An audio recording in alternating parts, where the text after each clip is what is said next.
Regulating act, regulation act 1777, Madras और बंबई प्रेसिडेंसियों को Bengal presidency के गवर्नर जनरल के अधीन कर दिया गया। कलकत्ता के फोर्ट विलियम में एक सुप्रीम कोर्ट की स्थापना की गई, जिसका अधिकार क्षेत्र बंगाल, बिहार तथा उड़ीसा तक था।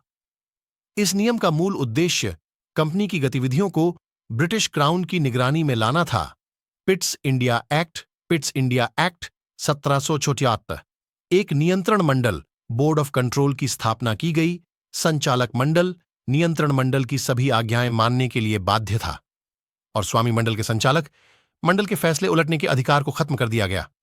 चार्टर अधिनियम चार्टर एक्ट 1793, नियंत्रण मंडल के सदस्यों और स्टाफ को भारतीय राजस्व से वेतन देना प्रारंभ किया गया, जो 1919 तक जारी रहा।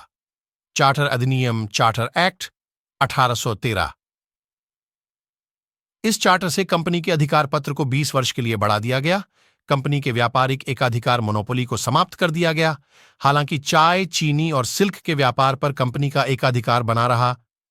चार्टर अधिनियम चार्टर एक्ट 1833, अब ईस्ट इंडिया कंपनी के सभी व्यापारिक अधिकार समाप्त कर दिए गए और अब वह भारत में सिर्फ प्रशासन के प्रति उत्तरदायी रह गई थी। अब यूरोपीय लोग भारत में संपत्ति अर्जित कर सकते थे, क्योंकि उस पर लगी रोक हटा ली गई थी। बंगाल के गवर्नर जनरल को भारत का गवर्नर जनरल बना दिया गया। भारतीय विधि आयोग की स्थापना की गई। विधि आयोग ने कई रिपोर्ट पेश की, जिनमें से मैकाले का पेनल कोड बहुत प्रसिद्ध है। मद्रास तथा बंबई में गवर्नरों की कानून बनाने की शक्ति को घटा दिया गया और उनके द्वारा किसी कानून को रद्द करने के अधिकार को समाप्त कर दिया गया। चार्टर अधिनियम 1853, कंपनी को भारतीय प्रदेशों को जब तक संसद चाहे तब तक के लिए अपने अधीन रखने की अनुमति दी गई।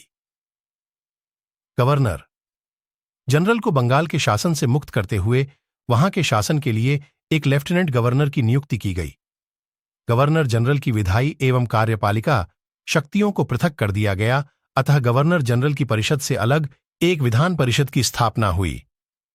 कंपनी के कर्मचारियों की नियुक्ति के लिए प्रतियोगी परीक्षा की व्यवस्था की गई। निदेशक मंडल में सदस्यों की संख्या 24 से कम करके 18 कर दी गई तथा इसमें 6 सदस्यों को नियुक्त करने का अधिकार ब्रिटिश क्राउन को दे दिया गया। निदेशक मंडल के सदस्यों के लिए योग्यता निर्धारित की गई। विधि आयोग, जो कि समाप्त हो चुका था, इसके स्थान पर इंग्लिश लॉ कमीशन की नियुक्ति की गई। इसी कमीशन ने भारतीय दंड संहिता, दीवानी तथा फौजदारी प्रक्रियाओं के संकलन को अंतिम रूप दिया। 1858 का भारतीय शासन